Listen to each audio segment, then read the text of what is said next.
Muy bien, jóvenes. Vamos a comenzar la clase. ¿Me escuchan todos? Sí, doctor. Ok, muy Buenas bien. tardes. Buenas tardes. Mucho gusto. El día de hoy vamos a ver dos temas, la promoción en salud mental y la importancia de la comunicación en tema de salud. Muy bien. Para hacer un poquito más dinámica la clase, me gustaría escuchar de los que están acá, a quienes no les gusta el área de psiquiatría, que no les gusta.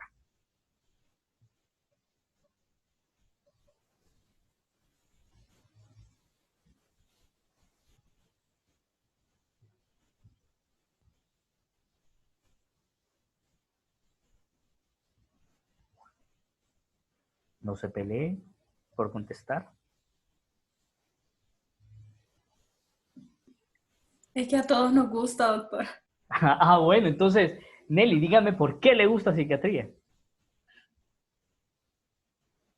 Bueno, a mí en lo personal me parece una rama súper interesante, pues entender el funcionamiento de nuestra mente y, no sé, todo lo de psiquiatría, la verdad. Ok, muy bien. A ver, ¿quién más? ¿A quién más y por qué le gusta psiquiatría?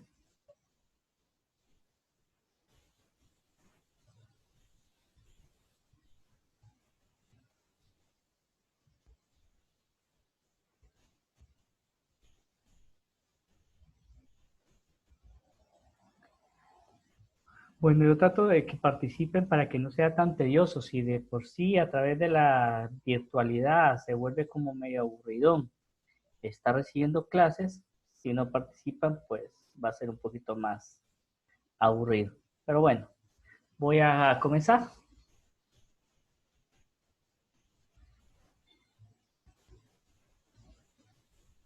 Vamos a decir que atención primaria en salud es uno de los componentes fundamentales del sistema de salud efectivo y lo estamos viendo en estos momentos de pandemia.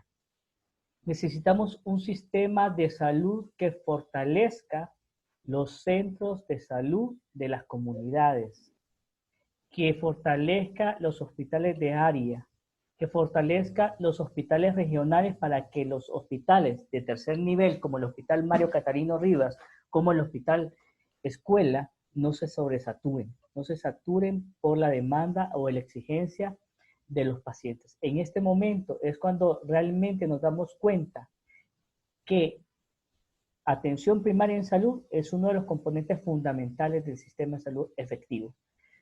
Todos los casos que se pudieran dar a partir de esta enfermedad se podrían manejar desde la misma comunidad. Sabemos que el 80% de la población cursará con este virus de una forma de gripe, una sintomatología leve. Un 15% va a tener unas manifestaciones de moderadas a graves y un 5% va a tener complicaciones bastante severas dependiendo de sus comorbilidades. El problema es saber a cuál de los tres grupos pertenezco.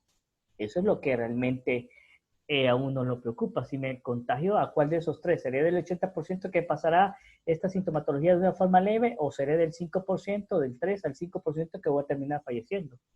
Entonces, eso. Si se fortalece atención primaria en salud, podríamos reducir la cantidad de pacientes que llegan graves a los hospitales generales. ¿Y de qué se encargaría atención primaria en salud? Bien, se encargaría de la promoción. Es un abordaje integral. La promoción, la prevención, considerando la APS como el primer contacto con el sistema. Son los médicos de atención primaria, los médicos en servicio social, los médicos generales que trabajan en esos centros de salud, a los que les llega por primera vez los pacientes. Y ellos van a tener que tomar decisiones en cuanto a qué pacientes se pueden manejar ambulatoriamente en sus unidades y cuáles requieren un manejo más especializado y remitirlos a los hospitales. Además de un enfoque curativo, necesitamos un enfoque psicosocial para elevar la calidad de vida y lo estamos viendo en este momento. Desde el momento en que le enseñamos a la gente cómo usar una mascarilla, cómo lavarse las manos adecuadamente, la importancia del distanciamiento social con esta pandemia, estamos dando promoción de la salud, estamos dando un enfoque psicosocial. Desde que comenzamos a decir que necesitamos fortalecer nuestro sistema inmunológico con alimentación más sana, con menos grasas, con menos comida chatarra, con más verduras, con más fruta, con mayor actividad física, si se pudiera, estamos haciendo promoción y el enfoque psicosocial, procurando una mejor alimentación. Estamos ayudando al paciente a mantenerse sano y a reducir el riesgo de contagio y la aparición de enfermedades crónicas, como las que se dan hoy en día, como la obesidad o la diabetes o la hipertensión. ¿Por qué es importante la promoción de la salud mental? Bueno, es importante porque el 25 a 40% de los pacientes que llegan a atención primaria en salud tienen padecimientos psiquiátricos. No los identifican como tales los pacientes, pero de repente podemos ver pacientes que tienen dolor de cabeza que no mejora con los analgésicos convencionales o dificultades para dormir o preocupaciones. Y hoy en día esta preocupación por la salud se ha exacerbado. No sé si a ustedes han escuchado de conocidos, de familiares, de amigos que están somatizando y que de repente comienzan a sentir dificultad para respirar, comienzan a sentir dolor torácico, comienzan a tener algún problema de rinorrea o de tos, y ya están pensando que es la enfermedad, la pandemia que les está afectando. Entonces, algunos pacientes, casi un 50% de los pacientes van a llegar con algún síntoma psiquiátrico, acompañando a su diabetes, a su hipertensión, a su dislipidemia, a su dolor de cabeza, problemas del colon, va a tener un componente psiquiátrico que hay que tomarle importancia. 25% de la población está en riesgo de padecer un trastorno mental, ya sea del área de la ansiedad, como una fobia social, como una fobia específica, como trastorno de ansiedad generalizada, como depresión, distimia o cuadros más graves como trastorno bipolar o esquizofrenia. 13% de estos trastornos mentales van a ser incapacitantes y van a llevar al paciente a una disfuncionalidad. No sé si ustedes han tenido crisis de pánico. La crisis de pánico es algo molesto, es algo incómodo. Piensen en una persona que no tiene una crisis de pánico, sino que tiene 2, 3 crisis de pánico a la semana, 4 veces a la semana crisis de pánico. O el paciente que tiene trastorno bipolar. O el paciente que tiene un trastorno esquizoafectivo. Cómo esta enfermedad va deteriorando su calidad de vida y va provocando, pues, disfuncionalidad.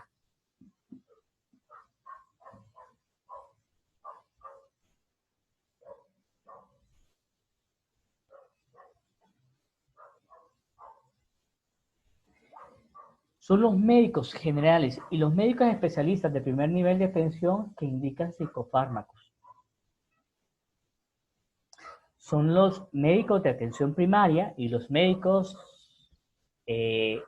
internistas, neurólogos, dermatólogos, endocrinólogos, los que probablemente van a indicar psicofármacos. Estamos hablando de antidepresivos o benzodiazepinas.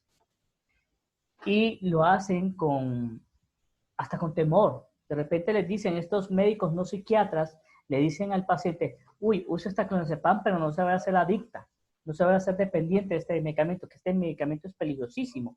Entonces, está generando en el paciente temor, está generando en el paciente miedo, angustia, y más bien este medicamento que le debería de traer calma, más bien le genera mayor angustia, porque se dice, si me vuelvo adicto, si me vuelvo dependiente, y de repente comienzan a crear fantasmas o historias o novelas en su mente estos pacientes, entonces rechazan completamente el tratamiento.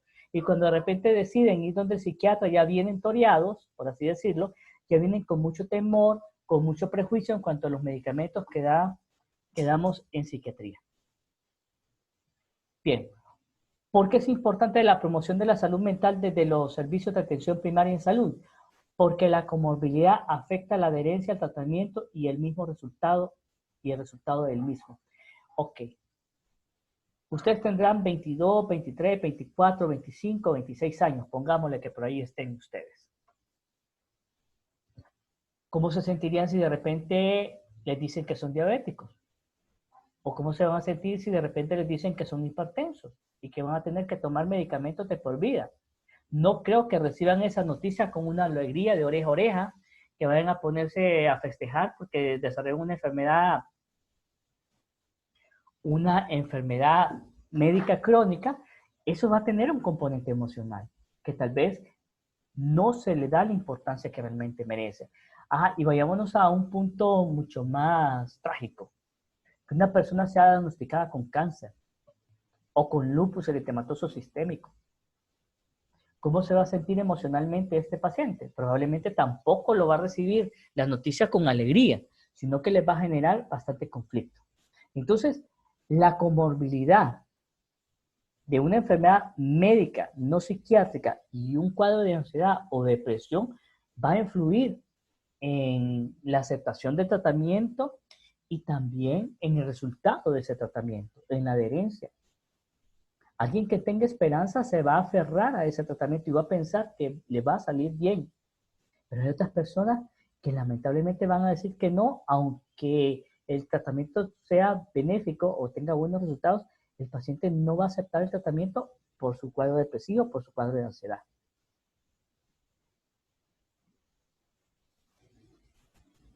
Bien. 5 buenas razones para integrar la salud mental en APS. La carga de los trastornos mentales. En Honduras, lamentablemente, solo contamos con 2 hospitales y medio que se encargan exclusivamente de la salud mental. ¿Por qué digo 2 hospitales y medio? Porque tenemos 2 hospitales que están concentrados en la región central del país. Estamos hablando del Santa Rosita en Amarateca y el Mario Mendoza en Tegucigalpa. Estos tienen consulta externa, tienen emergencia y tienen internamiento de pacientes agudos y crónicos. Y el Hospital San Juan de Dios solamente tiene consulta externa y está concentrado en San Pedro Sula. Entonces, padecer de una enfermedad mental incluye gastos importantes. ¿Cómo se va a trasladar un paciente de Tocó a Colón al Mario Mendoza o a Santa Rosita? Para internamiento. Genera gastos. Los medicamentos. ¿Alguien sabe cuánto cuesta un buen antidepresivo en las farmacias? Un buen antidepresivo.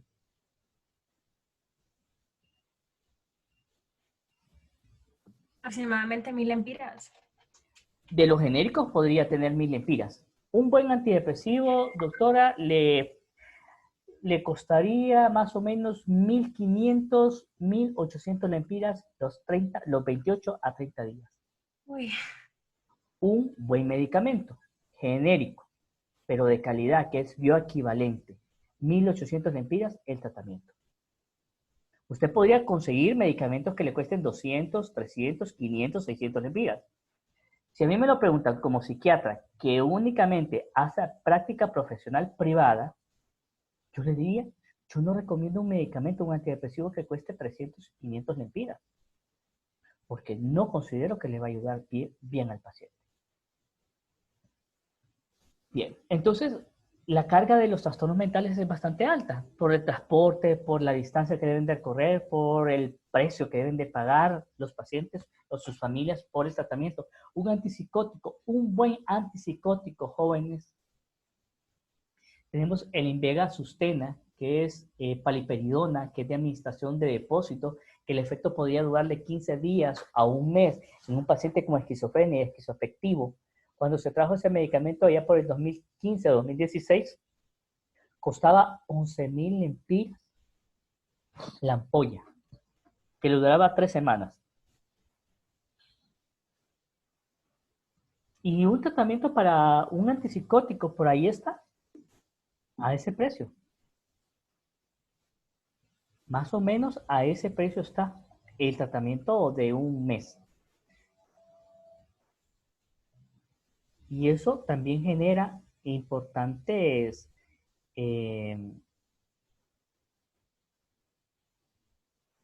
las 14 pastillas de Ciprexa de 10 miligramos en la farmacia cuesta 3.500 lempiras. Y si se toma una diaria, gastaría 7.000 lempiras mensuales solamente en antipsicóticos.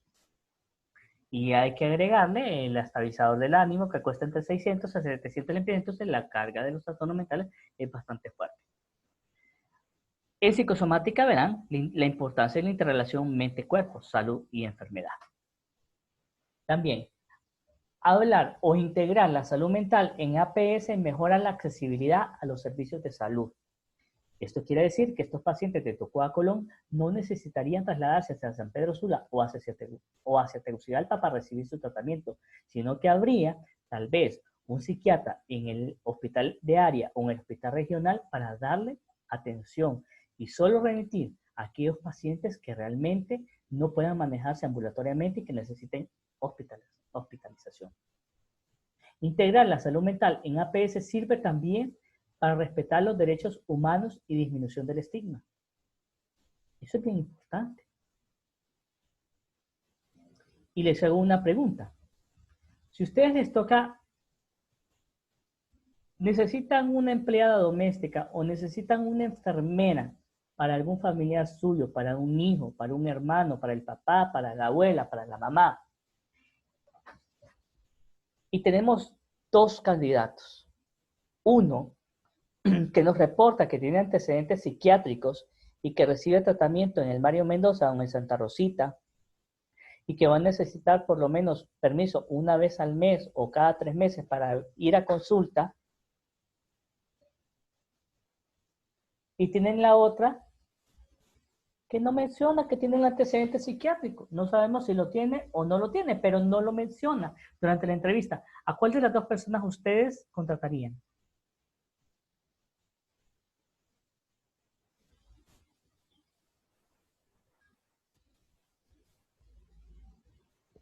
Al primer candidato, doctor. Al primero, ¿por qué? Porque ya se conoce la condición que tiene y se la está tratando. Ok, muy bien, Rodesno. ¿Quién más?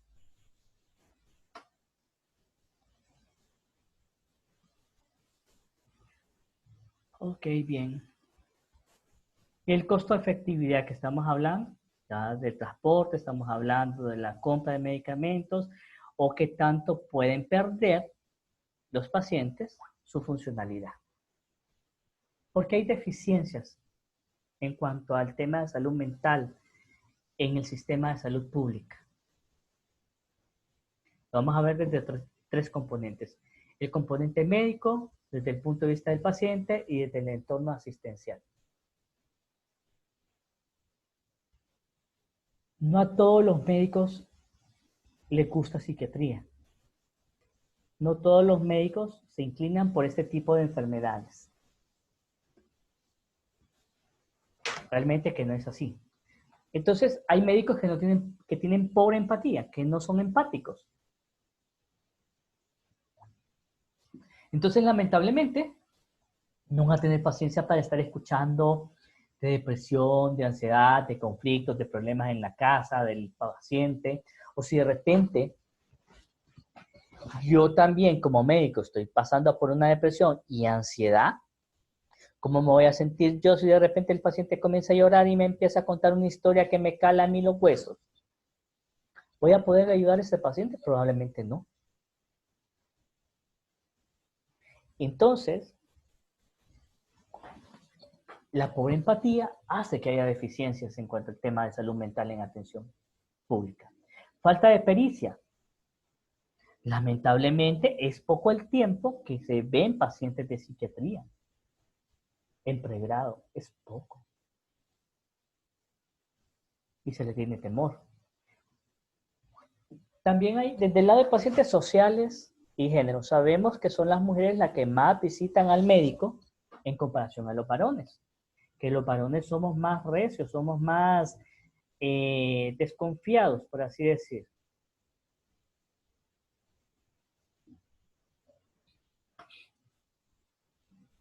Entonces, eso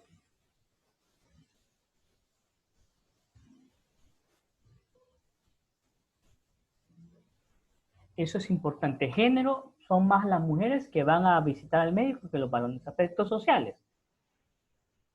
Si les toca a ustedes, tienen depresión y tienen ansiedad, y hay un neurólogo y hay un psiquiatra que les puede dar consulta, ¿a cuál irían?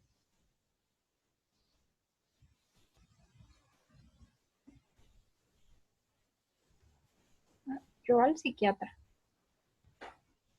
Ok, pero hay gente lamentablemente que ven al psiquiatra como, uy, no, peligroso, ¿qué va a decir la gente?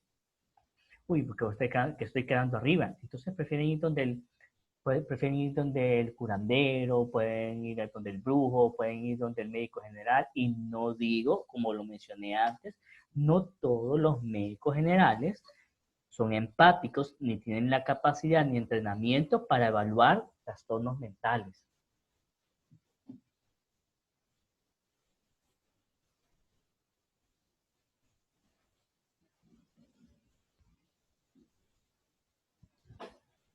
Y el tipo de trastorno mental. Entonces no es lo mismo padecer de distimia a padecer de esquizofrenia. No es lo mismo tener un trastorno depresivo recurrente a tener un trastorno bipolar. Es totalmente diferente. Entorno asistencial. Sabemos que hay sobredemanda de los servicios de salud y ahora con mucha más razón. Falta de tiempo. Un médico general creo que atiende más o menos 26 a 30 pacientes en 6 horas. Un médico psiquiatra creo que atiende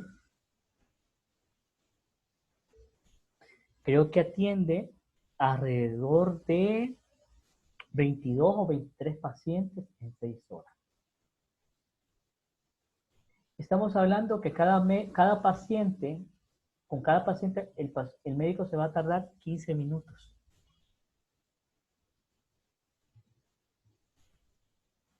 Entonces hay poco tiempo y hay falta de asesoramiento también. Si podemos hablar de cuántos psiquiatras hay en el país, yo les diría que hay como 90 a 100 por mucho en todo el país. La mayoría está concentrado en el Hospital Mario Mendoza, en el Hospital Santa Rosita y en la Clínica San Juan. El resto de psiquiatras trabajamos a nivel privado. Hay ciudades, Choluteca creo que solo tiene un psiquiatra. Valle no tiene psiquiatra, pero queda cerca de Choluteca. El Paraíso no tiene psiquiatras. Gracias a Dios no tiene psiquiatras. Colón no tiene psiquiatras. Lloro llega alguien, creo, al Progreso.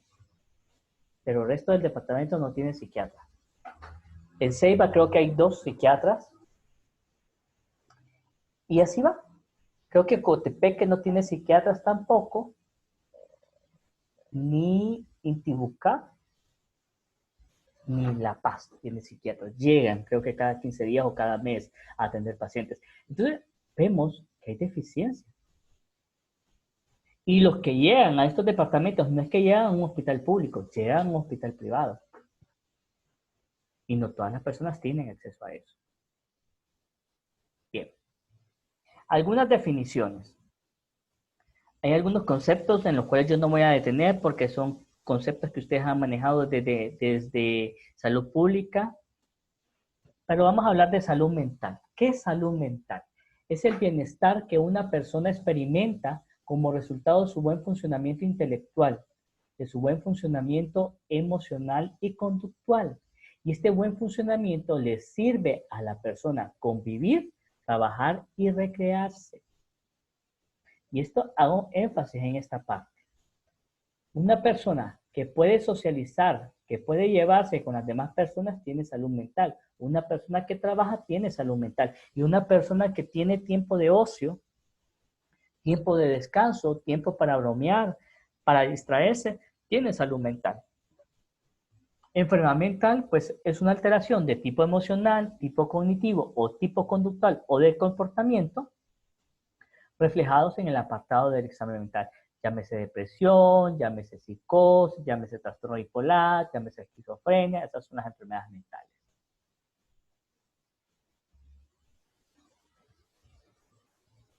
Higiene mental. Es el conjunto de actividades que permiten que una persona esté en equilibrio con su entorno sociocultural. Tengo una imagen ahí de alguien practicando yoga. Bueno, higiene mental, ¿cuáles son las actividades que me permiten estar en equilibrio con mi entorno sociocultural?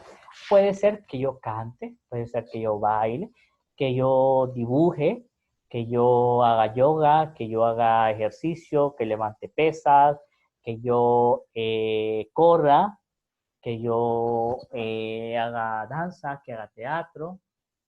Todo esto son técnicas que me permiten a mí estar en equilibrio. Ah, a mí me gusta jugar no te enojes, o me gusta jugar dados, o me gusta jugar dominó. Ok, son todas esas estrategias que me equilibran a mí.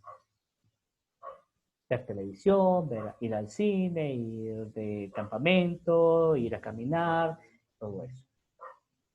Calidad de vida. Esto puede ser incluso hasta subjetivo. Son las condiciones que determinan el modo de vivir de una persona o de un conjunto de individuos. Son necesidades básicas satisfechas. Estamos hablando de techo, de alimentación, de medicamentos, de salud, el bienestar físico, las posibilidades de desarrollo, la integración social. Va a depender del país en que vivamos.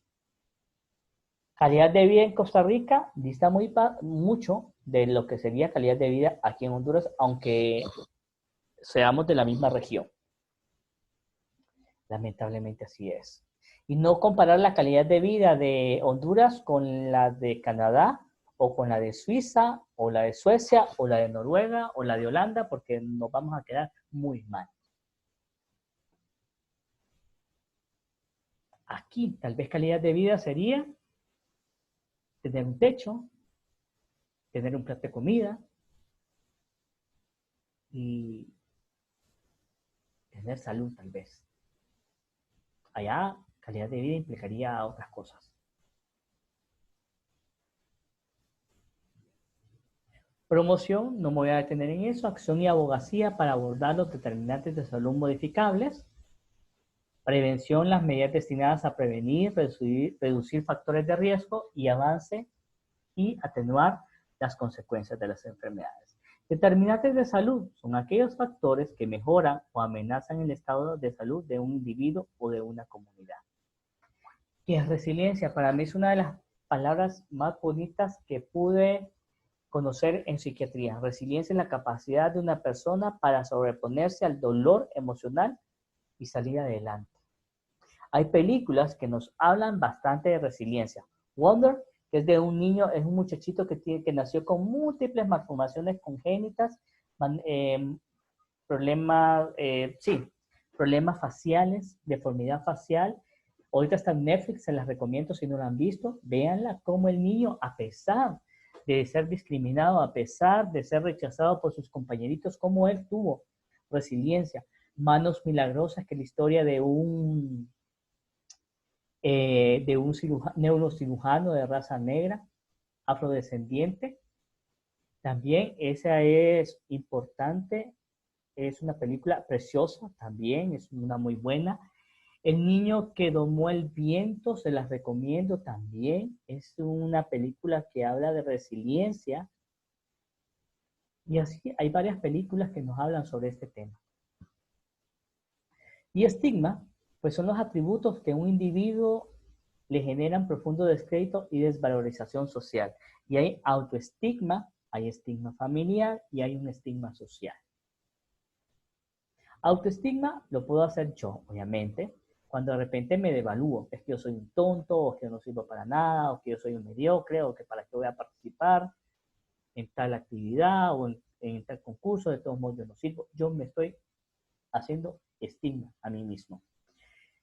El estigma familiar, cuando de repente nuestra familia nos devalúa por orientación sexual, por creencia política, por creencia religiosa, nos devalúa o nos marca como la oveja negra, como el tontito, como la gorda, como el gordo, como el lelo, pues no puedes hacer como tu primo, como tu hermano, ahí la estima.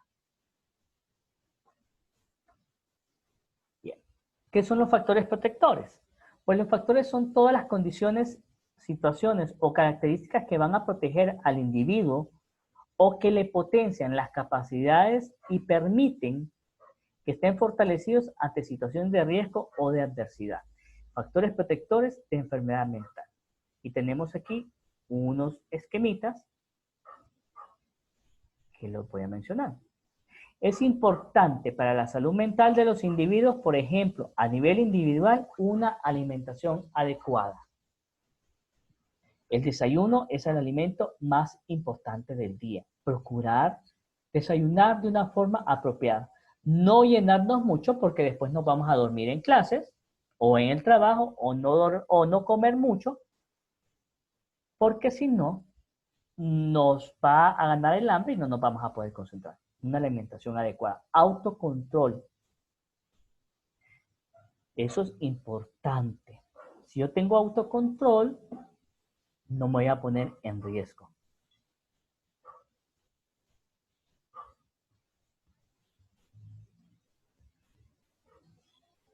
Habilidades sociales. Importante. Dentro de las habilidades sociales es importante, por ejemplo, aprender a decir que no.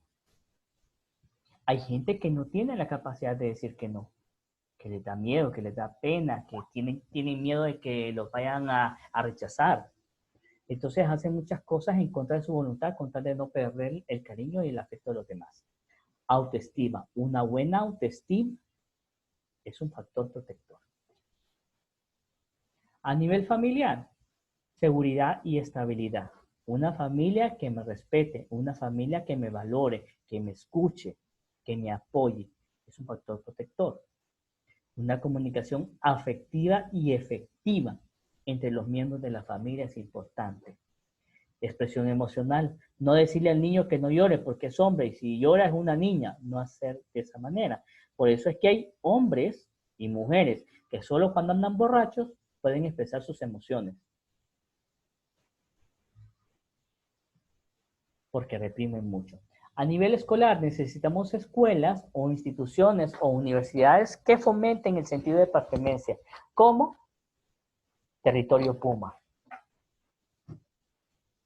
Pares prosociales, pares o compañeros o amistades que me estimulen a mí a ser mejor persona, que me ayuden a desarrollar mis potenciales, mis habilidades, por ejemplo, a aprender otro idioma, aprender un instrumento, a hacer deporte, sino que me lleven a fumar marihuana, cocaína, resistol, alcohol y todo ese tipo de cuestiones. Reconocimiento. Una institución que dé reconocimiento por el esfuerzo. Y que una escuela o una institución que cumpla las reglas. A nivel social, pues necesitamos un referente prosocial, un referente que nos estimule a ser mejor persona, que me sirva de ejemplo. Puede ser un sacerdote, un pastor, puede ser mi papá, puede ser mi tío, mi hermano, algo que me sirva. Pero lamentablemente también hay referentes antisociales. Bad Bunny, que de repente quiero ser como el narco, como el marero de la esquina, como el mujeriego, como de ahí. Entonces son referentes antisociales. Estabilidad laboral es un factor protector. Vivienda digna también es importante. Factores de riesgo. Los factores de riesgo son todas aquellas condiciones que propician que un trastorno mental se desarrolle o agrave. Serían todos los opuestos del esquema anterior, pero agregaríamos otros. A nivel individual, un niño con bajo peso al nacer o prematuro va a estar en desventaja biopsicosocial para desarrollar enfermedades mentales en la vida adulta. Discapacidad. Puede ser rechazado, puede ser estigmatizado, no puede tener acceso a cierto nivel de educación. Salud deficiente también. Apego Inseguro durante la niñez es un factor de riesgo, ya lo vamos a ver en el tema de familia. Y habilidades sociales deficientes. Impulsividad puede llevarnos a cometer agresiones, a tener problemas. A nivel familiar, madre soltera o adolescente, porque le va a tocar trabajar el doble para poder sostener al hijo y no poder identificar ciertas situaciones o aspectos que se podrían dar. Familia numerosa también es un factor de riesgo. No es lo mismo ser hijo único, ser el segundo, ser el tercero, a ser el 10º o el 15º o el 17º de la familia. Referente antisocial, mentiroso, manipulador, drogadicto, alcohólico, violento. Entonces nosotros vamos a normalizar ese tipo de conductas y vamos a pensar que eso es lo habitual, así se debe de hacer. Es que yo tengo que ser mujeriego como mi papá, o como mi tío, o como mi hermano, o como mi abuelo. Yo tengo que ser sumisa como mi mamá o como mi abuela. Yo tengo que aguantar maltratos porque eso es lo que yo aprendí. O yo debo de casarme con una mujer con X características porque así aprendí yo en mi niñez. O yo me voy a casar con un hombre violento porque es lo que yo aprendí a vivir. Violencia también es un factor de riesgo y la negligencia. El abuso de sustancias también. A nivel escolar, pues todo lo opuesto, las peleas dentro de los estudiantes, dentro de los compañeros, bajo apego a la escuela, fracaso o deserción. Y a nivel social, pues la marginalidad, la discriminación y la violencia también son factores que van a llevar a las personas a desarrollar enfermedades mentales. Bien. Estrategias de trabajo para el manejo de los trastornos mentales desde atención primaria en salud. Necesitamos la sectorización. Esto significa que cada departamento, cada ciudad grande debe tener un psiquiatra, una psicóloga, un trabajador social y una unidad de salud mental para que la gente no tenga que irse a las ciudades como Tegucigalpa o San Pedro Sula a recibir su tratamiento farmacológico o su tratamiento psicoterapéutico. Sectorizar. Un sistema de referencia y contrarreferencia entre ambos niveles. Que si el doctor Israel o que el doctor Rodesno de la Choluteca me mande un paciente aquí al Mario Mendoza, yo pueda revisar al paciente, pero a la vez mandarle, una vez que egrese el paciente o que lo despache de consulta externa, una contrarreferencia para que él sepa qué es lo que yo encontré como psiquiatra en el paciente y cuál es el manejo que se le va a dar a continuación. Interconsulta con especialistas. Yo tengo varios médicos en servicio social que fueron estudiantes míos y que de repente me escriben y me dicen, doctor, tengo un paciente con estas características, ¿qué le puedo dar o qué le puedo enviar? Y yo le doy alguna orientación y le doy algún consejo. Consultoría de salud mental también es importante que el equipo de salud mental en atención primaria de salud se actualice en temas de dermatología, en temas de psiquiatría, en temas de cardiología, para poder dar respuesta de forma inmediata a los pacientes que le consultan y saber cuáles son los criterios de remisión y de referencia a los hospitales de mayor complejidad. Y aquí nos vamos a quedar, jóvenes, y ya les mando el siguiente link para poder ver la segunda parte de esta clase. Así que nos vamos a desconectar.